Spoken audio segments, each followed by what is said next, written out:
go for it. Hi everyone, and welcome to our webinar on managing remote learning, anxiety, uncertainty and procrastination. And this webinar is run by the three assistant psychologists from UL8, the counselling service in UL. My name is Lynn, and later on in the webinar we will hear from my colleagues Rachel and Emer.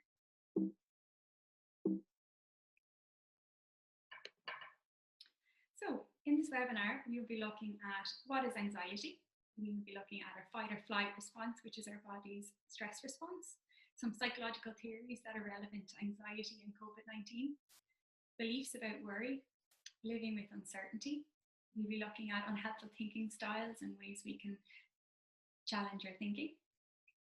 Social supports, we'll be looking at practical strategies for managing procrastination, motivation, and relaxation. So, what is anxiety? Anxiety is a response to a perceived threat, and it's often our body's way of telling us that something needs our attention. Back when we were cavemen or hunter-gatherers, anxiety served a purpose in keeping us safe if we encountered a life-threatening situation, such as a lion or a snake. It's as if a smoke detector would go off in our brain to alert us to danger, and our body would prepare us then to respond and act appropriately. Nowadays, we don't encounter as many life-threatening situations in our day-to-day life, but the anxiety response is still there, doing its best to keep us safe. So when we find ourselves in situations where there's a lot of unknowns, and the COVID-19 pandemic is an excellent example of this, it's a completely normal human reaction to experience a spike in anxiety. And we can all feel anxious at times.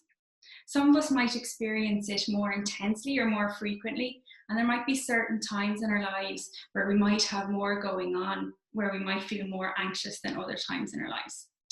But the most important thing to remember is that you're not alone in your experience of anxiety, even if it might feel that way sometimes. So the fight or flight response then describes how our body reacts to stress. It involves a pattern of chemical, physical, and psychological changes that can prepare us to cope with what we experience as a threatening situation.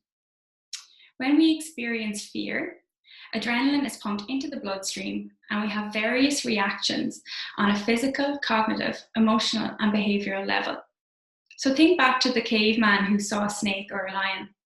His fight or flight response prepares him to fight the lion, to run away from the lion, or to freeze and hope that the lion doesn't see him and that he goes away. But by pumping blood to his limbs, the caveman is ready to act to keep himself safe and do what he needs to do. And it's good to note as well that stress isn't always a bad thing, but too much can also cause us to shut down.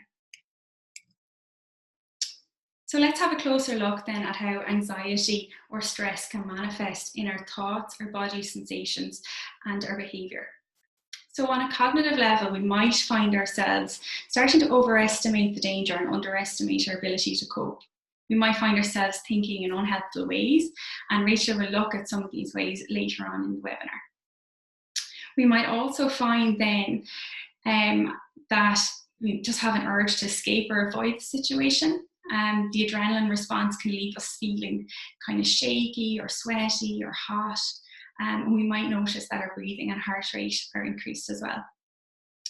Then in terms of behaviour as well, we might find ourselves seeking reassurance from others or fidgeting or avoiding certain places that might bring up anxious feelings for us. So it can be helpful to consider the context of COVID-19 through the lens of some psychological theory. So Bronfenbrenner designed the ecological systems theory in 1979 as a framework to look at the different systems we find ourselves in as people. So we're impacted by all of the rings in the circle there on the left.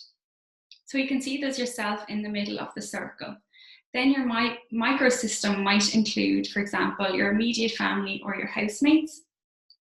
Your mesosystem then might include classmates or people in your community, your wider community. And what we want to look at here then is your exosystem. So this is your economic, political, governmental system. And with COVID-19, we're in a collective experience where we're more heavily influenced by these social, political, governmental forces than we would normally be. And so we're more influenced than normal, and that's an unusual situation to find ourselves in. So another psychological theory that can be helpful to think about when we're thinking about the context of COVID-19 is Erikson's theory of psychosocial development. So Erikson designed this theory with 8 distinct stages, and he said that we can go in and out of these stages at different points throughout our life. So 2 stages that might be particularly relevant to students in college are stage 5 and stage 6. So stage 5 is the identity versus role confusion stage. And at this point, Erikson said an individual is typically aged 12 to 18, although it can go on for longer. So at this point, at this stage, the person is starting to kind of wonder about their place in the world. They're starting to question who they are, and their emphasis is on becoming more independent, finding their place in the world, looking at the future in terms of, for example, their career, their families, finding what they want and finding what kind of society and group they might fit in with. Then stage 6 then is the intimacy versus isolation stage. So that could be approximately age 18 to 40, but again, it can go on later, and we might go into it at different points in our lives. And at this point in our life, we're starting to share more intimately with other people, and we might start considering longer term commitments and settling down. And the fact of the matter is that as a result of the COVID-19 restrictions, the very normal, usual, typical developmental tasks of emerging adulthood have been impacted. And, that can be really difficult, and that confusion and uncertainty can be difficult to sit with. So let's look at some beliefs about worry then. So people can have negative beliefs about worry, and they can also have some more subtle positive beliefs about the role that worry might play in their life. So some positive beliefs that somebody might have about worry could be that worrying helps me to prepare, helps me to problem solve, helps me consider all eventualities, and perhaps worrying shows that I care about something, that something really matters. And then from a negative point of view, somebody might have beliefs such as I can't control my worrying consumes me, and there's nothing I can do to manage it, or perhaps I could go mad from worrying. But the fact of the matter is that worrying isn't harmful. But that said, even knowing that, it can be difficult to manage sometimes and difficult to sit with. So how we experience anxiety, it's very real, even if the thing that we're worried about might seem objectively small. But it's good to just remember that the way you're feeling is really, really valid. And it's uncomfortable sometimes, and it's completely normal and understandable to want the anxiety to go away. And while we can't get rid of the anxiety, there are thankfully some things we can do that can help us to feel anxiety less acutely. And we'll be looking at some of these throughout our webinar. So one thing you might consider trying is the circle of control. So if you're in a situation where you're dealing with a lot of uncertainty, such as, for example, the COVID-19 pandemic, it can be helpful to take an A4 piece of paper and draw a circle. And whatever it is you're worrying about, within that circle, write down the things you can control. So for COVID-19, it could be washing my hands and wearing a mask. And outside that circle, you include things that you can't control. So that could be the behaviours of other people and whether other people wash their hands or wear masks.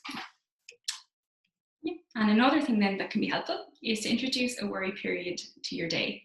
So this is where you pick a particular time of the day. You might say 7 o'clock, ideally in the same kind of place, the same setting, and for a set amount of time, such as 20 minutes. And during this time, you have free rein to worry as much as you like. And the point of this worry period is trying to control that, to kind of manage that tendency for excessive rumination we might have over things that we actually don't have control over. So as you go throughout your day, you might become aware of worries, or some things might come up. And it might be helpful to jot down a few words, perhaps in a notebook, and say to yourself, okay, I'm going to focus on this later on in my worry period, I'm going to postpone it. And for now, I have more productive things or more pleasurable things to do and try and engage more in the present moment. And then when it comes to 7 o'clock, by all means, you have free rein, write down everything that's been on your mind alongside any practical actions that you might like to take. Now, so some questions that you might like to consider when you're thinking about how you can tolerate uncertainty and perhaps the uncertainty that comes with the COVID-19 pandemic. You might ask yourself questions such as these. So have you had the ability to be absolutely certain about everything in your life up till now? What are the advantages and the disadvantages of needing certainty? And do you find yourself tending to predict that something bad will happen because you're feeling uncertain? What have you predicted and what is the likelihood that it will happen? If the likelihood is small, can you live with it? And if it's a big likelihood, what is it that led you to rate it as big? And does this tie in with the facts or is this tying in with your fears?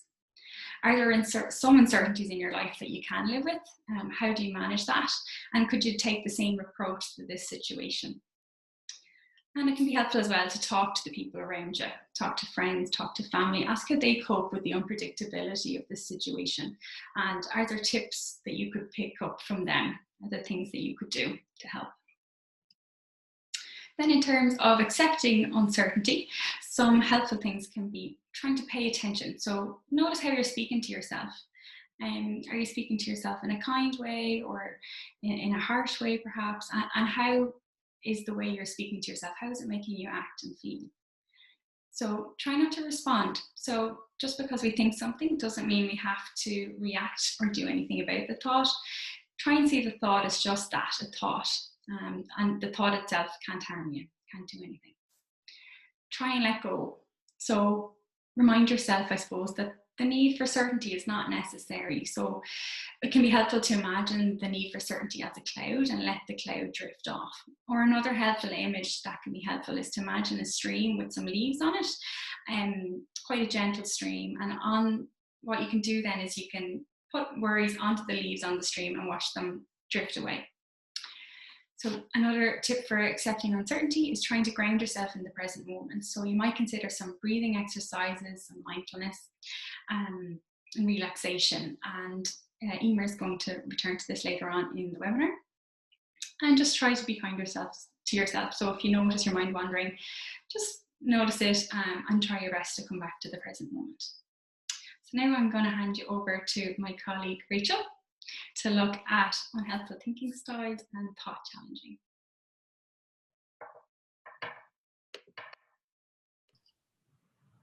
So thanks for that, Lynn. So as Lynn was saying, I'm going to talk to you guys about what role does thinking play in this.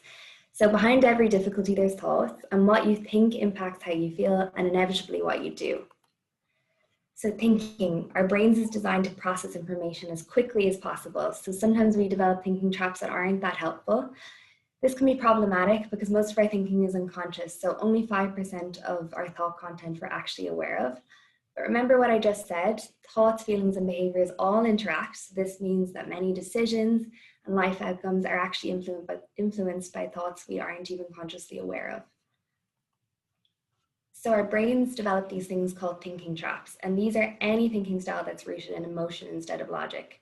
And we've actually identified many of these thinking errors in students' difficulties with the transition to remote learning, in drop-ins, and when we work with clients in CB support appointments. So I'm going to go through a couple of these thinking styles, and some of them you may be familiar with. It's really important for you guys to just start thinking about how you're thinking and if any of these sound particularly familiar. So all or nothing thinking. This is evaluating a situation in extreme terms. It's either black or it's white. It's either never or it's ever. So for example, asking for help from my classmates is a sign of failure. If I can't do this assignment perfectly, I just won't submit it. I need to feel 100% motivated to start working on this assignment or else I just won't start it. Overgeneralizing. So this is thinking that if something happens once, it's going to happen all the time. So for example, I found this lecture difficult today, so I will always find it difficult. I'm finding this assignment hard right now, which means that the entire degree is going to be tedious for me. I found it difficult to motivate myself this week, so I'm lazy and this will always happen. Disqualifying the positive. This is a really common one, and it's not taking into consideration the full picture. So you ignore certain aspects of the situation, namely the positive. So for example, ignoring the fact you've made it to this point in your course. Even if you're a first year, you've made it to this point of the semester, and sometimes you can disqualify that when thinking about the situation. Or else you might discount all previous progress that you've made, all positive comments that you got on your academic accolade, and also on positive results in assignments and exams when thinking about how you're doing in college when you are struggling. So using should statements. So this is setting rules for yourself that will inevitably disappoint you when you cannot always achieve them. So some examples here that we've identified in drop-in and in CV appointments are, I should always know what I'm going to do when I'm finished my degree. I should always study 5 hours a day. Everything should always be manageable because I should put enough work in to succeed. So emotional reasoning, this is the notion that emotional states legitimately depict reality. So I feel like a failure, so I must be one. I feel like I'm getting this wrong, so I must be. I feel overwhelmed and hopeless, and therefore my problems must be impossible to resolve. Catastrophizing. So this is a really common one, and it's assuming that the worst possible outcome will occur and then getting yourself nervous about this prediction. So I find this difficult, which means I'm not able for the course, which means I'm going to fail my exams, and then I might even have to drop out. We also have jumping to conclusions. Again, super common, and it's assuming an outcome with certainty before you're really considering all the evidence about the situation. So everyone else is doing so much work than me. Everyone else finds this easy. I failed that assignment I just submitted before you actually get the results. So there are loads of thinking traps that our brains engage in order to allow us to perceive information super quickly. And these can be problematic because it's actually affecting how we're feeling, our behaviors, and then all our life outcomes, which is inevitably what we all want to change or to achieve success in. So let's look at why this thinking is a problem. So I've discussed how our brain is designed to process, assimilate, and consolidate information super quickly, but sometimes we develop a default program for viewing the world that isn't the most helpful. So I'm going to look at an analogy now of a computer. So imagine a computer that's designed to summarize entire novels into one page so that consumers can decide if they want to buy the book. So this particular computer at hand is faulty. So when it's summarizing each novel, it only brings up the dangerous or the scary or the negative parts of the book, and it uses that to summarize the entire story. So what do you think would happen? The vast majority of consumers wouldn't actually purchase the book. And this is the exact type of situation that happens when we're using a default program to actually view the world. We're not considering the full perspective, and we're not responding to it as appropriately as we could. So let's look at how this actually looks for the individual thinking styles. So remember I said catastrophizing was assuming the worst possible outcome will occur and getting nervous about this prediction. So an emotional implication of that is you feel the emotions of the worst possible outcome. And this prevents you, from a behavioral perspective, it prevents you from preparing for a more realistic possibility.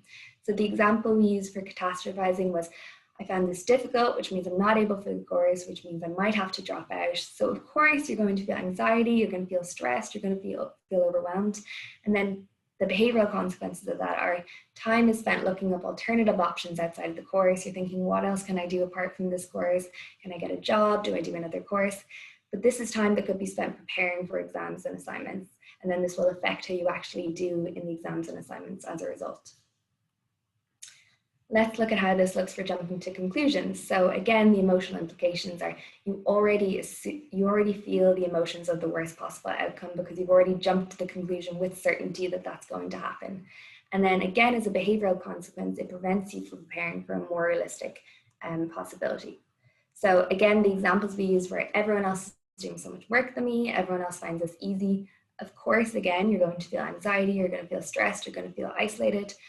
As a result of that, you might even set standards for yourself that are impossible to achieve. So to catch up with everyone, I'm going to study 5 hours a day. But of course, then when you can't do this, this is going to just entrench your sense of failure. You're going to feel really negative about your workload and your achievements, and you're not going to talk to peers about your college work. So what can be done to manage this? So similar to the cartoon there of a mechanic having a look under the bonnet of the computer, the first step in addressing unhelpful thinking styles is actually recognizing when a problem is occurring. But I said earlier that most thought content is completely unconscious, so you're not even aware of when it actually is happening. So we suggest when you notice yourself having an uncomfortable emotion, ask yourself, what are the thoughts that are causing this? Some people find a thought diary or a log to probe these thoughts, and this is simply a record. It can be a post-it, it can be a Word document, it can be a diary where you note the situation, you note your feelings, and then you note the thoughts that come along with that.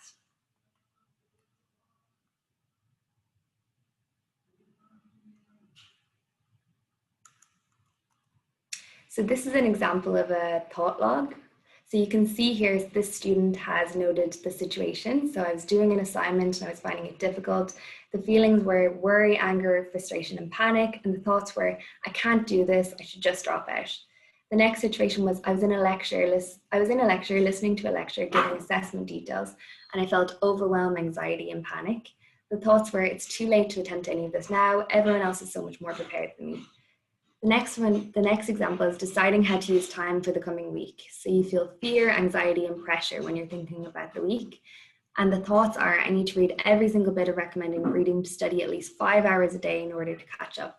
So you can really see how thoughts, feelings, and behaviors will actually impact the situation in all these 3 examples. So what can be done to address this? So the good news is we can retrain our brain to think in more realistic ways, like this happy computer here. So we can use a technique called thought challenging to unravel our thinking processes. So again, if we're using the computer analogy, we're going to feed the novel into the computer, and the computer is going to look at both the positive and the negative aspects of the situation to give a realistic depiction of the book. And of course, in that situation, more consumers will inevitably buy the book. And that's exactly what we want to do. We want to encourage you guys to be challenging your thoughts so that you can affect the outcomes that are coming from those thoughts.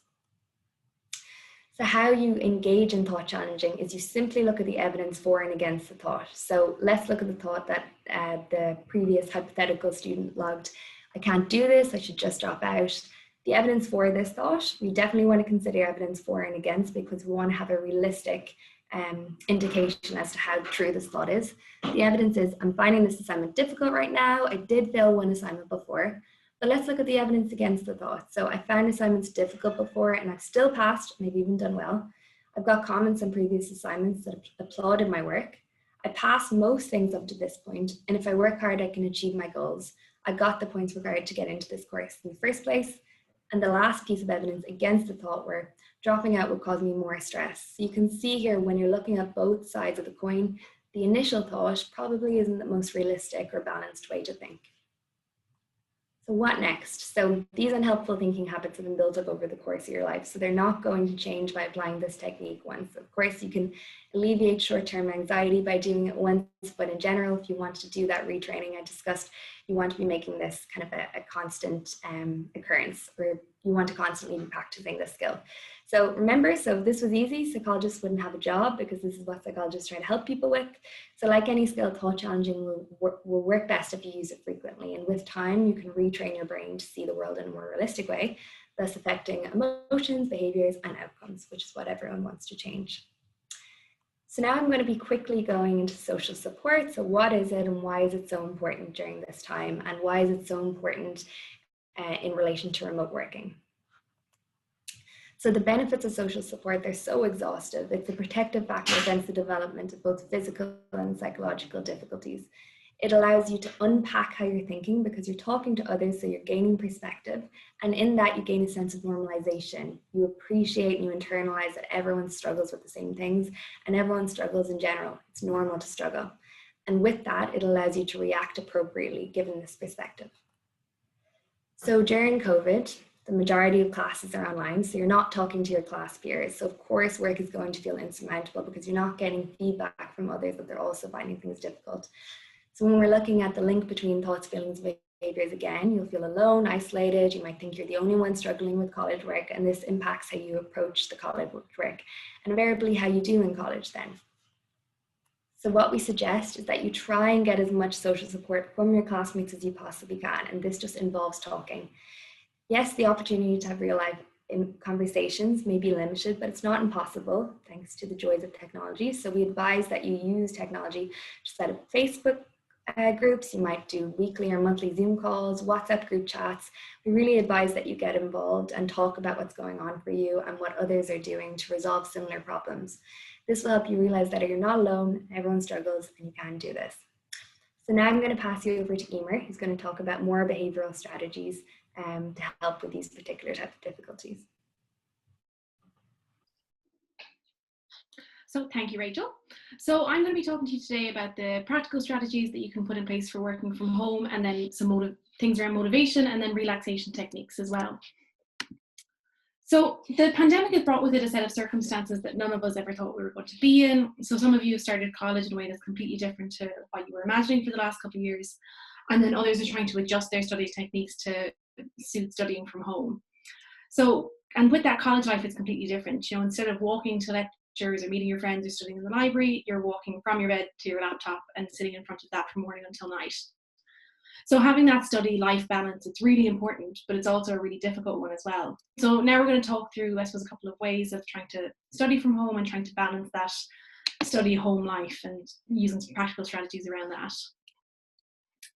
So the first practical tip is just creating boundaries around study. You know, being able to start at maybe 8 or 9 in the morning and then finishing at a set time in the evening, maybe like 6 or 7, and trying not to stay glued to the laptop screen or the phone screen from the moment that you wake up until you go to sleep, and taking that time away from your screen and that time for yourself as well.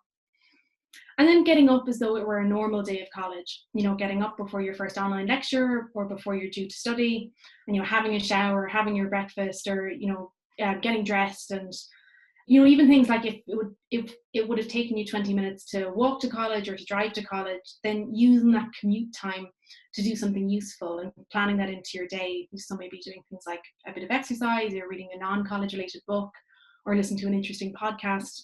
And again, if things were normal and you could be able to go into college and have that commute time, then it helps you to wake up, because you'd be walking from your bedroom and into a lecture hall, and you have that time between to help wake yourself up. So trying to build that commute time in and use it to do something useful might help you be more alert for the day. And then using a timetable as well, you know, not leaving all of your pre-recorded lectures until the end of the day or till the end of the week, and trying to watch them live as they were planned on your timetable. And then if you don't have a timetable, then try and make your own and stick to it. So studying and doing your assignments around the timetables lectures, the same way that you would if you were actually attending lectures in college. And then another practical thing to do is to use a to-do list or a calendar. And it might seem simple, but just being able to write things down and prioritize them and then tick them off as you go and watch your to-do list get smaller can be really helpful too. And then separating your study life from your home life. So if you can, try and study in a quiet room in your house that's not your bedroom. And if that's not possible, and you have to study in your room, then try and find ways of separating it a bit. You know, like not studying on your bed and trying to study on a desk or a table. And if you can, maybe put your books away or your study things away in the evening so that you're not staring at them when you're trying to relax then. And taking breaks as well is really important. So taking maybe a 5-minute break every hour and getting up and stretching and moving around and avoiding the phone, and taking a proper lunch break as well. You know, avoid having lunch at your desk. And it might seem more efficient to try and, you know, have your lunch as you're studying, but being able to take that kind of break and take your eyes away from the screen is going to help you be more productive than when you do actually sit down to do some work. And leaving the house is really important as well. Again, I suppose if things were normal, you'd be able to be leaving the house more and being able to go to lectures and things like that. And that helps break up the day too. So being able to go out and go to the shop or go for a walk or meet a friend at a social distance or something like that, it's really important just to give yourself that kind of break away from the house, you know, even with the restrictions in place, breaking up that day a bit. And then, like Rachel was talking about earlier, being able to reach out to people on your course is really important as well, and staying connected with people on your course so that you're not feeling overwhelmed or feeling like you're behind. So keeping up with people on social media on your course as well to see how they're getting on is important too. So now we're going to look at, I suppose, procrastination and how we can motivate ourselves to study, because obviously when we're studying from home and you have all those practical things in place, you still actually have to do the study. And procrastinating or putting things off is a really common thing, particularly when working from home. And it can lead to a lot of stress as well. And it's very easy to motivate ourselves to do the things that we enjoy. Like, we don't have to force ourselves to watch our favorite Netflix program or to scroll on Instagram.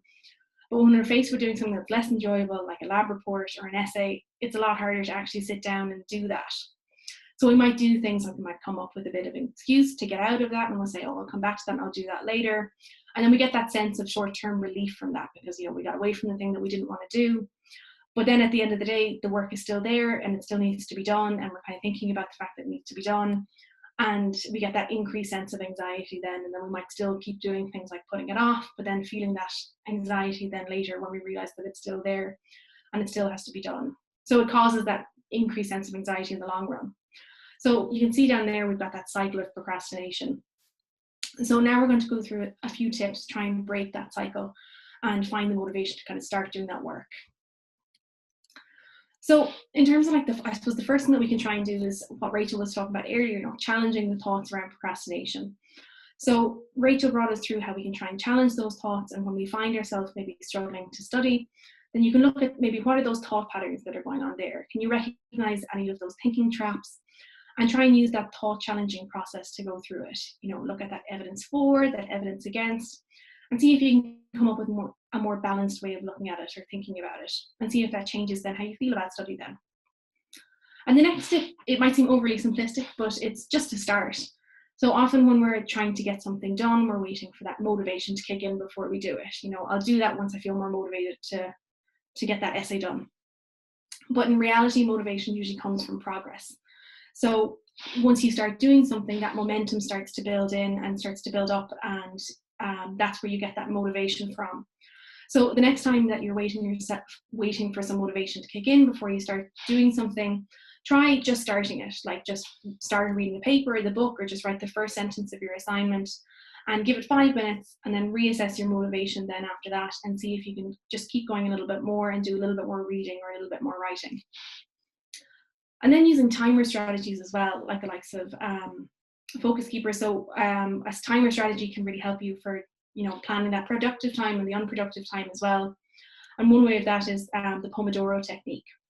So that's getting you to work for 25 minutes and then take a 5-minute break, and then another 25 minutes of work and another 5-minute break, and so on. And then it builds in a 30-minute break then every 2 hours. And like that, there's the apps of Focus Keeper, loads of different apps on your app store that can help you with this, that are free and easy to use. And it just builds in that time for both being productive and unproductive.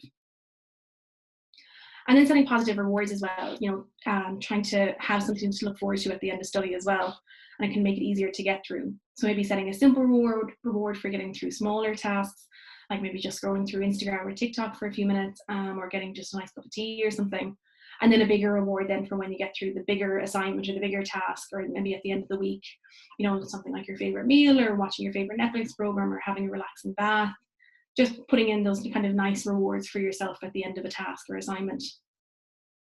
And then reminding yourself of that bigger picture. So sometimes when we get bogged down in those kind of tedious assignments, it can be easy to lose sight of maybe why you're here, why you're doing your course. So trying to think about, why you're doing your course, what you want to get out of it, what's that dream career, and maybe write that down and keep it somewhere that you can see. And then when you're struggling with that work, remind yourself of that goal and how that tedious assignment is going to get you one step closer to achieving that goal in the end. So then with all the practical strategies and all the motivation in the world, there are still going to be some difficult days. And like we talked about earlier, anxiety has a function and it's there to protect us. And sometimes that anxiety can overwhelm us, and we might need some tools to calm ourselves down in those moments. So to do that, we try and put some relaxation techniques in place. So why are relaxation techniques useful? So earlier, Lynn brought us through that fight or flight reaction and how we can have that physiological reaction in our bodies. And when we get that physical sensation of maybe our heart rate increasing or our breathing getting faster or our body tensing up, it can be really difficult to get that under control. So relaxation techniques are a way to consciously calm that threat response in our body. And we're going to look at a couple of ways of doing that now. But one thing that's pretty important as well is that the whole idea of the techniques will be more effective the more that you practice them, when you're feeling calm and when you're feeling relaxed. And it's the same way that you wouldn't run a marathon without having trained for it, because your body wouldn't be prepared, your muscles or your cardiovascular system wouldn't be ready for running such a long distance without preparation. And in the same way, you need to practice those relaxation skills when you're feeling calm and when you're feeling relaxed, so that in time that you are feeling stressed and anxious, that your body is ready to respond. So just trying to take a few minutes maybe every day to practice it when you're feeling calm, maybe before you go to bed or when you wake up or after a meal, when you're feeling a bit calmer, and trying to practice that. So the first one we're going to talk through is the progressive muscle relaxation. So this is where you go through each of the muscles in the body and you tense each of them, and then for about 5 seconds, and then you try and relax it then for maybe 5 to 10 seconds. And then noticing that feeling of relaxation or that feeling of relief that might come with that. So you work your way up the body, starting in the feet and then moving up the muscles in the legs, and then moving up to the muscles in the abdomen and in the upper back and then the shoulders and in your arms and your hands, and then moving up to the muscles in your face as well. And just going through each of them, tensing them and then relaxing them. And the principle behind this is that you can't be both tensed and relaxed at the same time. So you're learning how to pinpoint that tension and then how to physically relax it, and then notice the sense of relaxation that comes with it. And you can see here that we've got a link to a video that kind of goes through this. So you can try looking up this video and kind of going through that process of, consciously tensing and relaxing each of the muscles in turn. And another technique is this whole idea of deep breathing. So that's another way to calm that response. So when we have the physiological fight or flight kick in, we can experience a faster heart rate or that kind of shallow breathing. And that quick shallow breathing can be quite ineffective because we don't get enough oxygen that way, and it can lead to feeling of maybe dizziness or lightheadedness. And the deep breathing, it tries to get you to take slow, deep breaths. You take a deep breath in and you hold it for a few seconds, and then you breathe out slowly again. And by doing that for a few minutes, it can put you back in control of your breathing and allows you to slow the pace of your breathing and calm that threat response. So you can see here we've got another YouTube video linked that goes through breathing exercises, and you can also search deep breathing on YouTube and get a lot of selection of really great videos that can bring you through that process. And then we've mindfulness as well. This is another way to kind of relax the body and the mind. And mindfulness, it's an ancient Eastern art that asks you to be present in the moment in a non-judgmental way. So when we think about our thoughts, how often are they focused on the present? They're rarely focused on the present. They're usually thinking about things that have happened in the past. We're thinking about things that we've done wrong in the past, or we might be worried about things that are going to happen in the future. So we're rarely in that here and now. So mindfulness tries to bring you into the present. And that non-judgmental aspect is that, sometimes when we are trying to be mindful, we might notice that our mind has gone off to the past, or we might notice it's gone off to the future. And just, I suppose, acknowledging it when that happens and trying not to be hard on yourself, just notice it without criticizing yourself, and just bring yourself back to the present again. And there are a lot of ways of doing this. It could be in the simple things like trying to be mindful during, mundane routines, like maybe the next time that you're washing up the dishes or out walking, or just trying to be mindful of, what's going on around you. And the 5, 4, 3, 2, 1 grounding technique is, I suppose, just a way of doing this as well. And this is where you can go through each of the senses. There's sight, touch, hearing, smell, and taste. And you can try this one out maybe like before you go to bed, or on a walk, or on a study break. And just taking a few minutes to, notice, what are 5 things around me right now that I can see? What do they look like? What colors are they? And then what are 4 things that I can touch? So maybe noticing the clothes on your skin, or the ground beneath your feet, or maybe the wind around you. And then what are 3 things that you can hear? So maybe being able to notice the nature around you, or the hum of appliances, or just even being able to notice that silence. And then what are 2 things that you can smell? So and if you can't smell anything, or if you can't differentiate the smells, then maybe thinking about 2 smells that you like. And then the last one is just being able to notice, what's 1 thing that I can taste. So this is just a simple way of just trying to bring yourself into the present and ground yourself in what's going on right now and around you.